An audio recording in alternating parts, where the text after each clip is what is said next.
देखिए, आप लोगों का 10th वालों का फिजिक्स का पहला चैप्टर आप लोगों का है लाइट रिफ्लेक्शन एंड रिफ्रैक्शन। पहला चैप्टर आप लोगों का क्या है? लाइट रिफ्लेक्शन एंड रिफ्रैक्शन, यानी चैप्टर का नाम है प्रकाश परावर्तन तथा अपवर्तन। चैप्टर का नाम क्या है आपका? प्रकाश परावर्तन तथा अपवर्तन। आप प्रकाश के बारे में तो परिचित होंगे ही, क्योंकि प्रकाश क्या है? तो प्रकाश एक प्रकार की ऊर्जा है। प्रकाश एक प्रकार की ऊर्जा है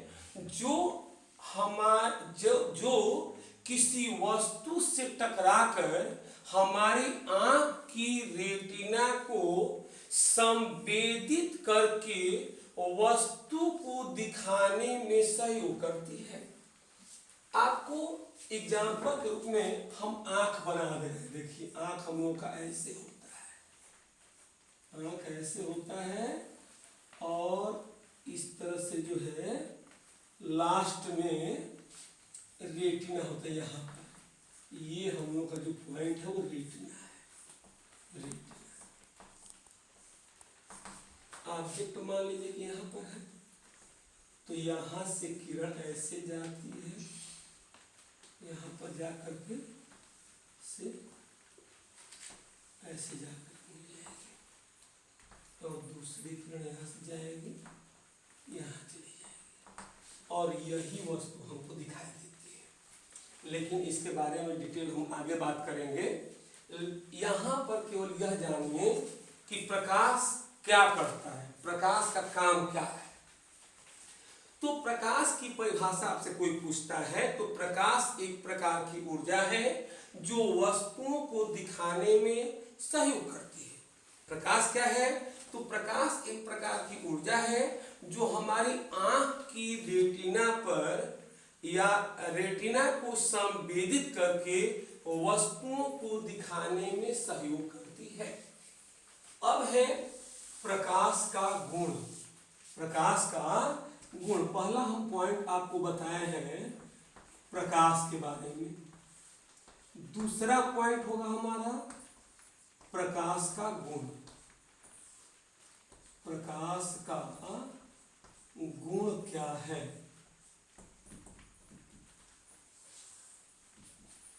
प्रकाश का गुण क्या है? तो प्रकाश का गुण हम लोगों का है पहला कि प्रकाश एक विद्युत चुंबकीय तरंग है। प्रकाश एक विद्युत चुंबकीय तरंग है। दूसरा है कि प्रकाश संचरण के लिए किसी माध्यम की आवश्यकता नहीं होती है। प्रकाश संचरण के लिए किसी भी माध्यम की आवश्यकता नहीं होती है, अर्थात प्रकाश निर्वात में भी चल सकता है। प्रकाश एक अनुप्रस्थ तरंग है। प्रकाश एक अनुप्रस्थ तरंग है। प्रकाश की चाल निर्वात में सर्वाधिक होता है। उसका मान 3 × 10⁸ मीटर प्रति सेकेंड होता है। C का मान जो होता है, निर्वात में प्रकाश की चाल 3 × 10⁸ मीटर प्रति सेकेंड होता है।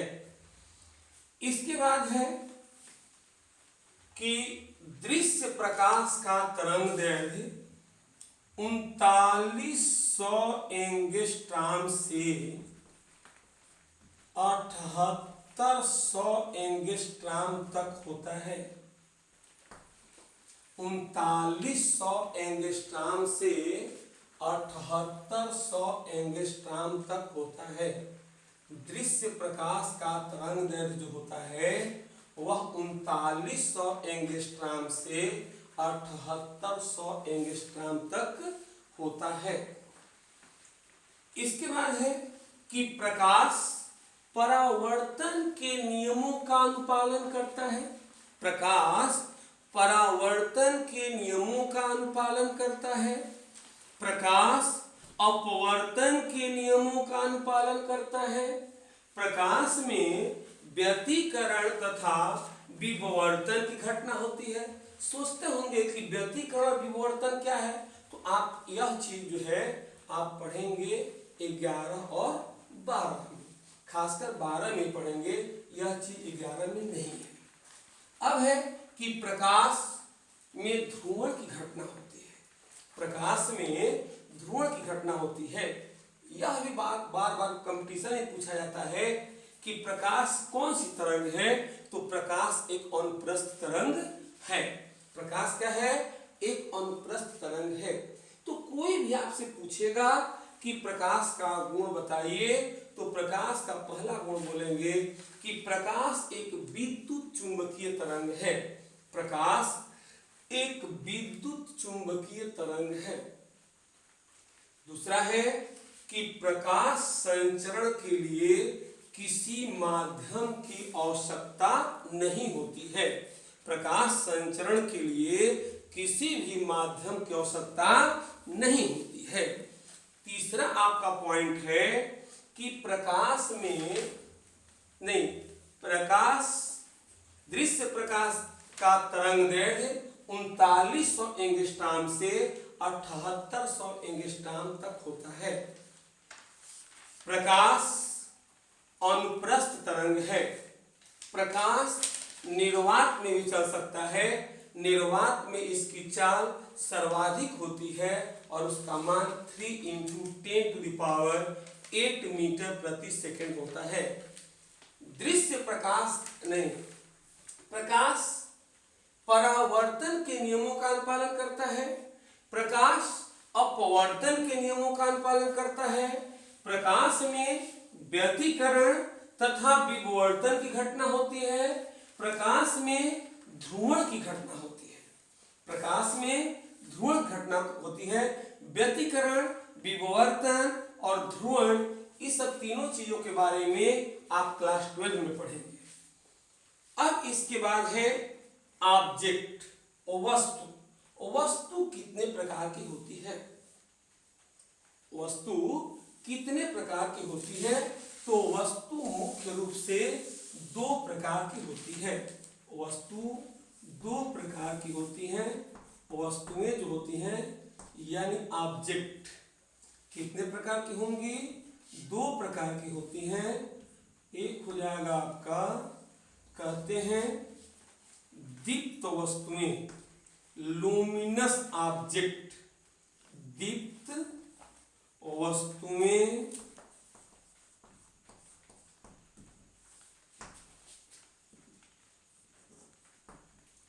और दूसरा हो जाएगा आपका नॉन लूमिनस। अदीप्त वस्तुएं,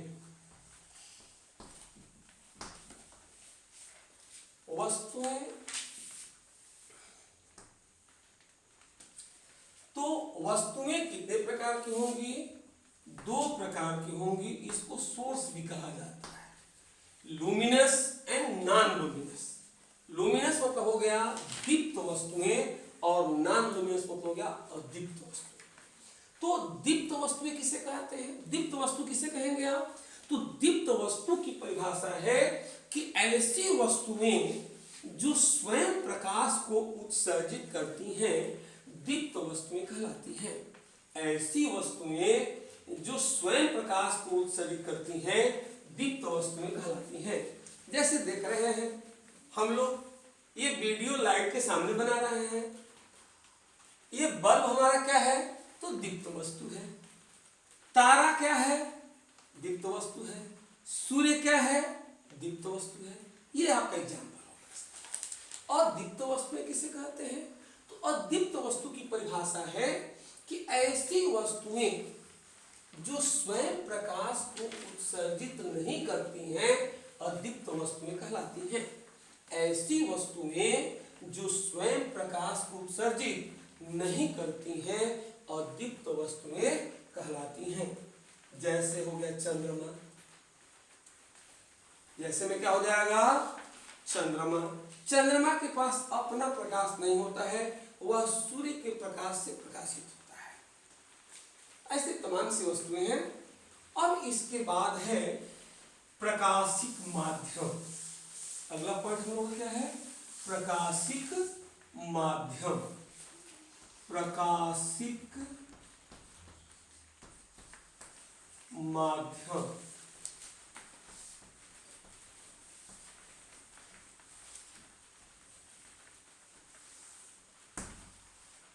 प्रकाशिक माध्यम ऑप्टिकल मीडियम इसको कहते हैं।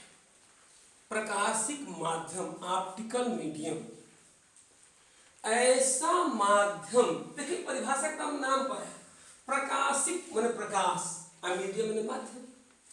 तो प्रकाश जिस माध्यम से होकर जाता है उसी को प्रकाशिक माध्यम कहते हैं। प्रकाशिक माध्यम की परिभाषा है कि ऐसा माध्यम जिससे होकर प्रकाश जाता है प्रकाशिक माध्यम कहलाता है। ऐसा माध्यम जिससे होकर प्रकाश जाता है प्रकाशिक माध्यम कहलाता है। प्रकाशिक माध्यम किसे कहेंगे? ऐसा माध्यम जिससे होकर प्रकाश जाता है प्रकाशिक माध्यम कहलाता है। कोई भी आपसे पूछेगा कि प्रकाशिक माध्यम किसे कहते हैं तो आप कहेंगे कि ऐसा माध्यम जिससे होकर प्रकाश जाता है प्रकाशिक माध्यम कहलाता है। ऐसा माध्यम जिससे होकर प्रकाश जाता है प्रकाशिक माध्यम कहलाता है। यह प्रकाशिक माध्यम 3 प्रकार का होता है। कितने प्रकार का होगा? 3 प्रकार का होता है। पहला है आपका, पहला माध्यम क्या है? तो पहला है आपका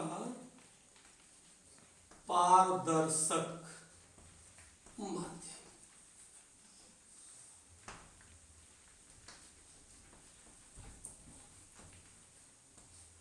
दूसरा है पारभासक।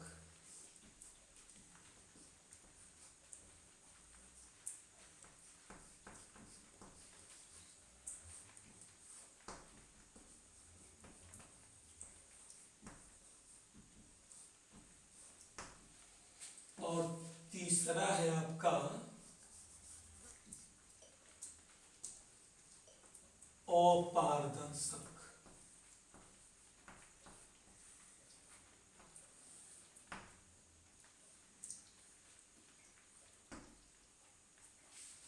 माध्यम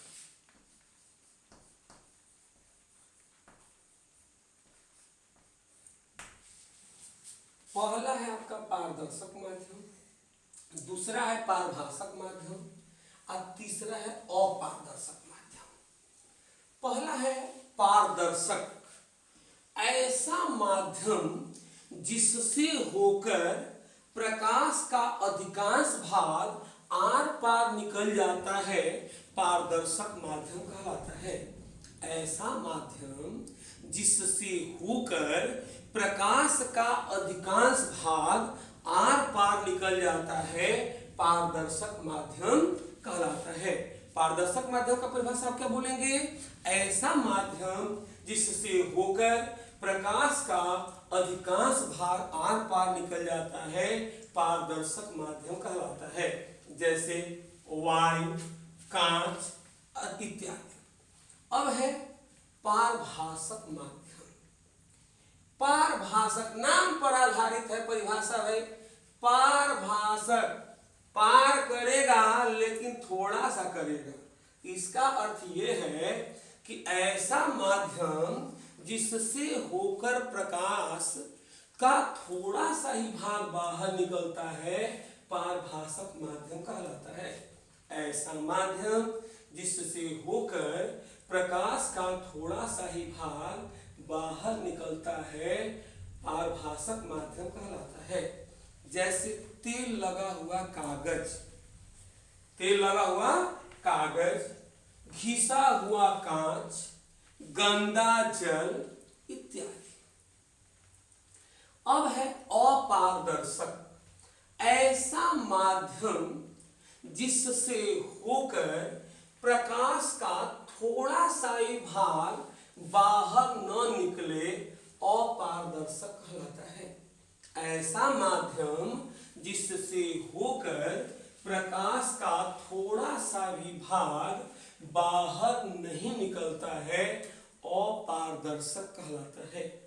कोई भी आपसे पूछता है कि अपारदर्शक किसे कहते हैं, तो ऐसा माध्यम जिससे होकर प्रकाश का थोड़ा सा ही भाग बाहर नहीं निकलता है अपारदर्शक कहलाता है। अपारदर्शक किसे कहेंगे, ऐसा माध्यम जिससे होकर थोड़ा सा ही भाग बाहर नहीं निकलता है अपारदर्शक कहलाता है। अब है अगला हम लोग का पॉइंट, प्रकाश किरणें। प्रकाश किरणें, लाइट रे।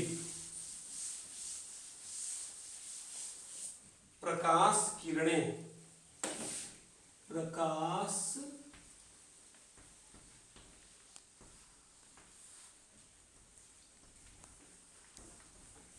किरणें, लाइट रे। लाइट रे क्या है, प्रकाश किरणें क्या है? प्रकाश किरण की परिभाषा है कि प्रकाश एक स्थान से दूसरे स्थान तक जिस ऋजुरेखीय मार्ग से होकर जाता है उसे प्रकाश किरण कहते हैं। क्या बोलेंगे परिभाषा में, कि प्रकाश एक स्थान से दूसरे स्थान तक, एक स्थान से दूसरे स्थान तक जिस ऋजुरेखीय यानी सीधी, जिस ऋजुरेखीय मार्ग से होकर जाता है उसे प्रकाश किरण कहते हैं। प्रकाश किरण की परिभाषा क्या बोलेंगे, कि प्रकाश एक स्थान से दूसरे स्थान पर जिस ऋजुरेखीय मार्ग से होकर जाता है उसे प्रकाश किरण कहते हैं। उसे क्या कहते हैं, प्रकाश किरण कहते हैं।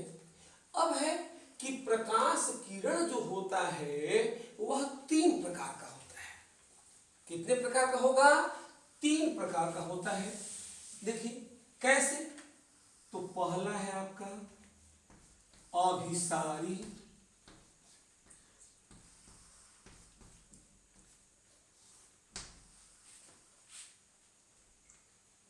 किरणें, इसको कन्वर्जेंट रे कहते हैं इंग्लिश में। दूसरा है अपसारी किरणें, दूसरा है हमारा अपसारी किरणें।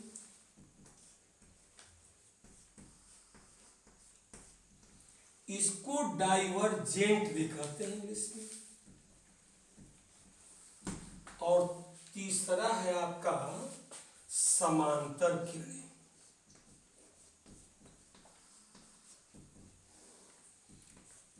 पैरेलल रे कहते हैं इसको।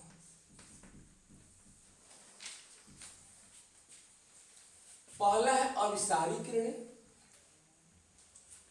कन्वर्जेंट रे। दूसरा है अपसारी किरणें, डाइवर्जेंट रे। और तीसरा है समांतर किरणें, पैरेलल रे। एक होता है बिंब यानी किरण पुंज। किरण पुंज, पुंज मैंने समूह, किरणों के समूह को किरण पुंज कहते हैं। किरण पुंज किसे कहेंगे, तो किरणों के समूह को किरण पुंज कहेंगे।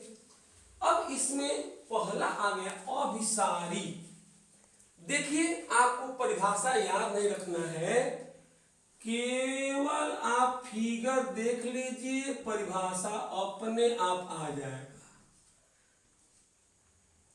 देखिए इसमें क्या हो रहा है, सभी किरणें आकर के एक ही बिंदु पर मिल रही हैं, उसी किरण का नाम है अभिसारी किरणें। यदि सभी किरणें आकर एक ही बिंदु पर केंद्रित होती हैं तो इन किरणों को अभिसारी किरणें कहते हैं। यदि सभी किरणें एक ही बिंदु पर आकर केंद्रित होती हैं तो इन किरणों को अभिसारी किरणें कहते हैं। अभिसारी किरण किसे कहेंगे? यदि प्रकाश की सभी किरणें एक ही बिंदु पर आकर मिलती हैं तो इसको कहते हैं अभिसारी किरणें। अब सेकेंड पॉइंट का फिगर देखिए, यह पॉइंट है हमारा, इससे सभी किरणें बाहर जा रही हैं, यहां पर फैलने का काम कर रही हैं। यदि सभी किरणें एक ही बिंदु से फैलती है या बाहर जाती है, इन किरणों को अपसारी किरणें कहते हैं। यानी सभी किरणें एक बिंदु पर मिलेंगी अभिसारी, और सभी किरणें एक बिंदु से फैलेंगी चारों तरफ तो अपसारी, और यदि न तो मिलेंगी और न ही फैलेंगी बल्कि बराबर चलेंगी तो इन किरणों को हम कहेंगे समांतर किरणें। समांतर किरणें किसे कहेंगे? तो यदि सभी किरणें एक दूसरे के समांतर हो तो इन किरणों को समांतर किरणें कहते हैं। समांतर किरण की परिभाषा आप क्या बोलेंगे कि यदि सभी किरणें एक दूसरे के समांतर हो तो इन किरणों को समांतर किरणें कहते हैं।